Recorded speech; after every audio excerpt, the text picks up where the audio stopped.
Good morning, students. Today we will start the topic convection.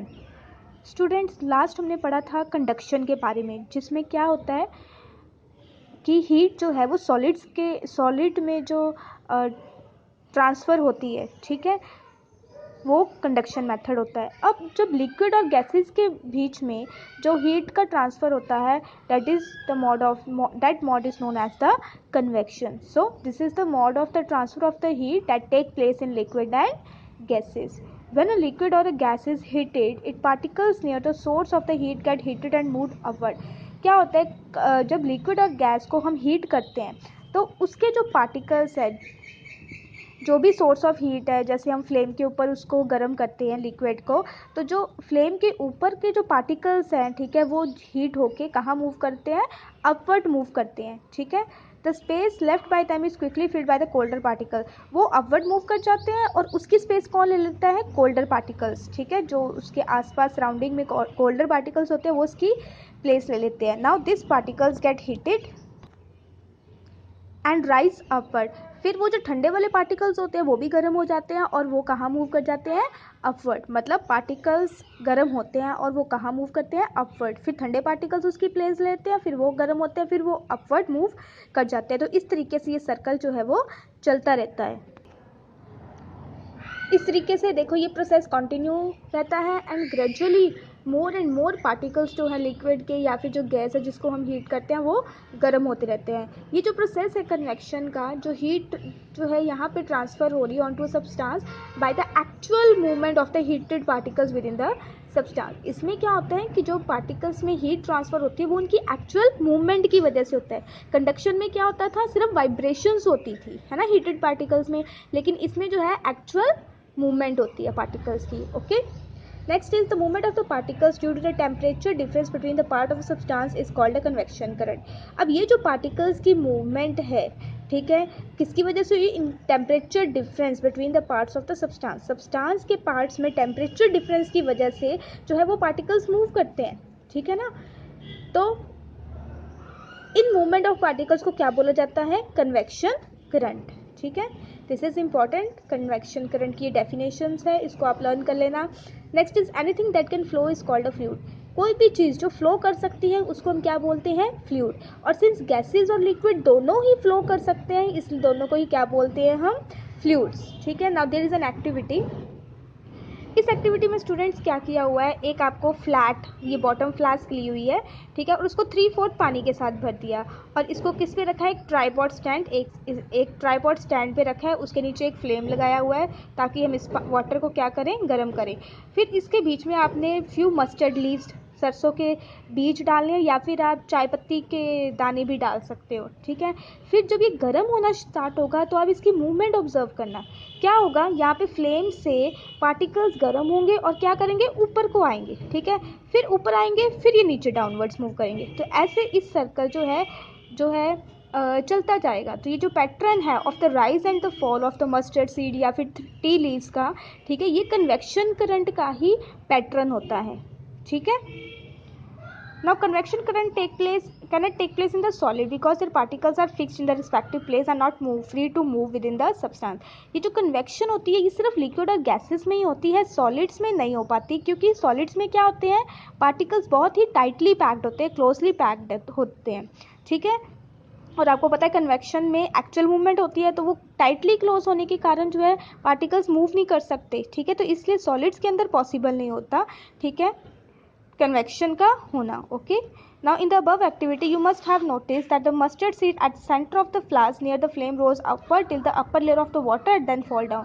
अब आपको इस activity से क्लियर हो गया होगा कि जो सीड्स है फ्लेम के ऊपर के जो सीड्स होंगे वो गर्म होके ऊपर को जाते हैं, फिर यहाँ से फॉल डाउन हो जाता है इनका, ठीक है, इट फॉल्स डाउनवर्ड्स, फिर गर्म होते हैं और फिर ऊपर जाते हैं, फिर ये नीचे आ जाते हैं. इस तरीके से ये सर्कल जो है इनका चलता जाता है. Now they actually rose with the heated particles of the water and fell down along with the colder particles at the side of the flask. Actually ये जो particles है ये पानी के ही particles के साथ जो है ऊपर जाते हैं और फिर नीचे आ जाते हैं. ठंडे पार्टिकल्स के साथ, ठीक है, at the sides of the flask, side से आ रहे थे ना। This is how the convection currents are formed in a fluid. इस तरीके से जो है कन्वेक्शन करंट जो है फ्लूइड के अंदर फॉर्म होते हैं when it is heated from the one and, जब ये एक एंड से गर्म होते हैं, ठीक है। अब एक और एक्टिविटी है, ठीक है, to observe the hot air rises up. आपको क्या करना है इसमें आपको एक circular piece of the paper लेना है, ठीक है, और उसमें ऐसे डॉटेड लाइंस आपको लगा लेनी है। फिर आपको सीजर लेके डॉटेड लाइंस के अलॉन्ग ना इसको कट करना है। तो आप देखोगे इस तरह की फॉर्म में बन जाएगा। और आपको ये जो ए पॉइंट दिया हो ना जहाँ पे, ठीक है, यहाँ से ना आपको इसको टाई कर लेना है, ठीक है। अब आप इसको अगर होल्ड करोगे सेंटर से तो ये इस तरीके की फॉर्म है। नीचे आप क्या करना है, एक कैंडल लेके उसको जला के, ठीक है, इस स्पाइरल को देन इस फ्लेम के ऊपर रखना है। तो क्या होगा, नीचे से कैंडल जलने के कारण यहाँ पे हॉट एयर क्रिएट होगी। हॉट एयर की वजह से क्या होगा, ये स्पाइरल जो है ना अपवर्ड मूव करेगा, ठीक है। This is because of the invisible hot air rising upwards above the flame of the candle. So this is activity 4। Next is convection current working in the nature. अब हमारे nature में भी convection current जो है वो होती है, ठीक है, हवा में होती है, ओशन वाटर के साथ होती है, जिसके कारण बहुत सारे नेचुरल फिनोमेना अकर्स होते हैं। अब यहाँ पे कुछ नेचुरल फिनोमेना दिए गए हैं जिसको हम टर्न वाइज टर्न पढ़ेंगे। So first one is sea breeze. Sea breeze during the day time the land region absorbs more heat than the ocean water making the land hotter. अब दिन के समय क्या होता है स्टूडेंट्स, जैसे मान लो ये लैंड है और ये ओशन है, ठीक है। जो लैंड होती है ना वो जल्दी गर्म हो जाती है due to the heat of the sun. Land जल्दी गर्म होती है as compare to the water, जिससे क्या होगा, लैंड के ऊपर की जो एयर होगी वो भी गर्म हो जाएगी। और अभी हमने पढ़ा कि हॉट एयर जो होती है वो क्या करती है, राइज अपवर्ड्स। तो ये जो यहाँ से वार्म एयर है ये ऊपर को उठेगी, ऊपर उठ के ये क्या करेगी, ये समुद्र की तरफ, ओशन की तरफ चले जाएगी, ठीक है। अब यहाँ पे तो जगह खाली होगी वार्म एयर की, तो यहाँ पे इस वार्म एयर उड़गी और यहाँ से ओशन से कूल एयर्स क्या करेंगी, इन वार्म एयर की प्लेस ले लेंगी, ठीक है। अब फिर ये कूल एयर और लैंड पे आ गई, लैंड फिर से गर्म होने के कारण वो एयर फिर से गर्म होगी, ठीक है। और इस तरीके से ये साइकिल चलता जाएगा, ठीक है। So this is sea bridge. अब यहाँ देखो, यहाँ पे यही सब लिखा हुआ है, इसको आप रीड आउट कर लेना। If you have any problem then you can ask, okay. Next is a land breeze. Land breeze में अब क्या होता है, नाइट के समय land region loss heat faster than the ocean water. अब नाइट में क्या होता है, जितनी जल्दी लैंड गर्म होती है ना उतनी जल्दी लैंड ठंडी भी हो जाती है। मतलब ये जल्दी ठंडी हो जाएगी और जो वाटर है वो धीरे धीरे ठंडा होगा।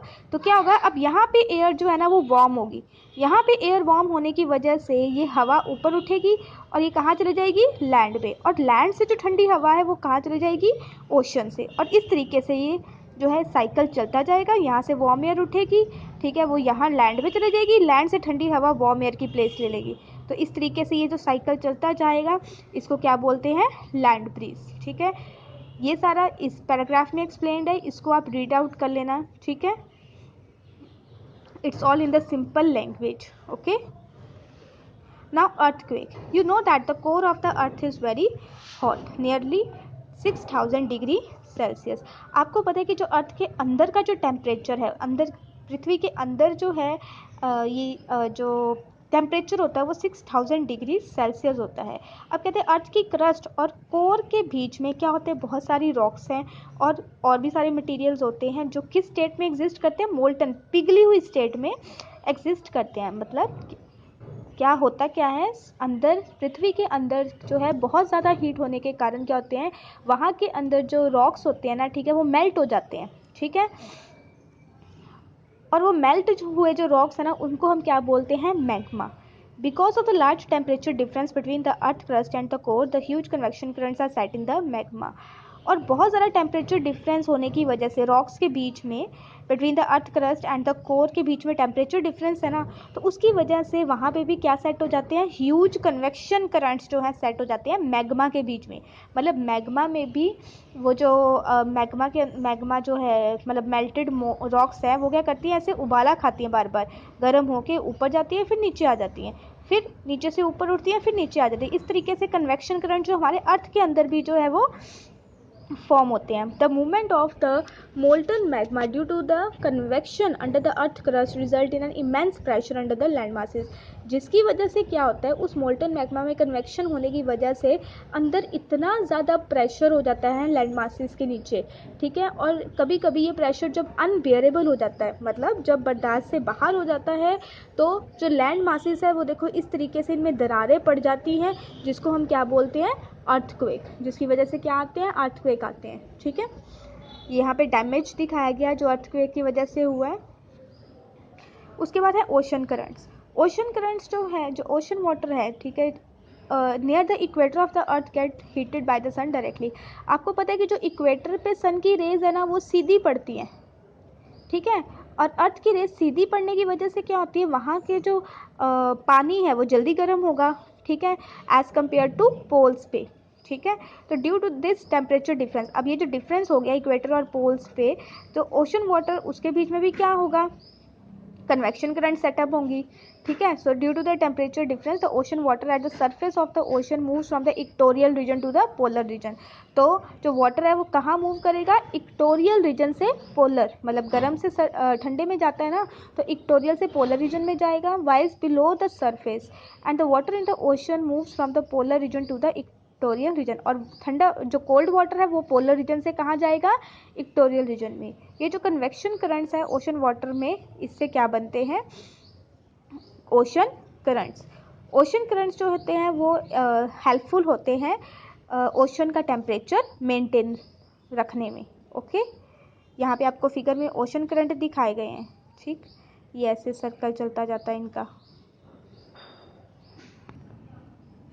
अब कन्वेक्शन करंट्स का हमारी डेली लाइफ में क्या यूज़ होता है, देखो हमारी डेली लाइफ में भी बहुत सारे ऐसी चीज़ें हैं जहाँ पे हम कन्वेक्शन करंट का प्रिंसिपल अप्लाई करते हैं। This is hot fluid rising upward and cold fluid sinking downward. होता क्या है इसमें, हॉट फ्लूइड जो है ऊपर जाता है और ठंडा फ्लूइड जो है वो नीचे आता है to a number of situation. अब कुछ सिचुएशन है जैसे AC हो गए, एयर कूलर्स हो गए, ठीक है, वो हाई पोजिशन पे क्यों लगाए जाते हैं। आपने देखा होगा कि रूम्स में या फिर ऑफिस में जो AC होते हैं वो ऊपर लगाए जाते हैं, ठीक है ना, वॉल्स पे। तो इसका कारण क्या होता है कि जो ठंडी हवा होती है वो कहाँ मूव करती है, डाउनवर्ड मूव करती है, ठीक है ना। तो AC जो ठंडी हवा आएगी वो नीचे को मूव करते हैं, इसलिए वो जो AC है ना वो ऊपर लगाए जाते हैं, ठीक है। And be more effective in cooling the whole room quickly, जिससे रूम क्या होता है, जल्दी ठंडा हो जाता है। और इसी तरीके जो रूम हीटर होते हैं वो कहाँ लगाए जाते हैं, बॉटम फ्लोर्स के पास लगाए जाते हैं, ठीक है, रूम्स के फ्लोर के पास लगाए जाते हैं। इसका रीज़न क्या होता है कि जो हॉट एयर होती है ना वो अपवर्ड मूव करती है, ठीक है ना। तो जो air heated by them rises up and जिस sets in the convection current in the room, और जिससे क्या होता है, रूम जो है, रूम की जो एयर है वो गर्म हो जाती है जल्दी से एंड यूनिफॉर्मली।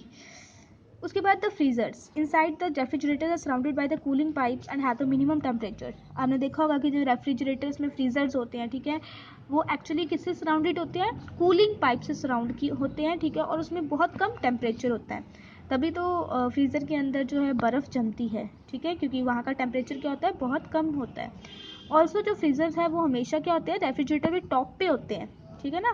फ्रीज़र वाला पोर्शन ऊपर होता है एंड बाकी फ्रीज का पार्ट जो है वो नीचे होता है, so as to easily circulate the cool air downwards and keep the refrigerators cool। जिससे क्या होता है, ठंडी हवा जो है वो डाउनवर्ड मूव करती है और फ्रिज जो है वो ठंडा रहता है, ठीक है। Now you have to try the check point 2, this is your homework, and do book reading also.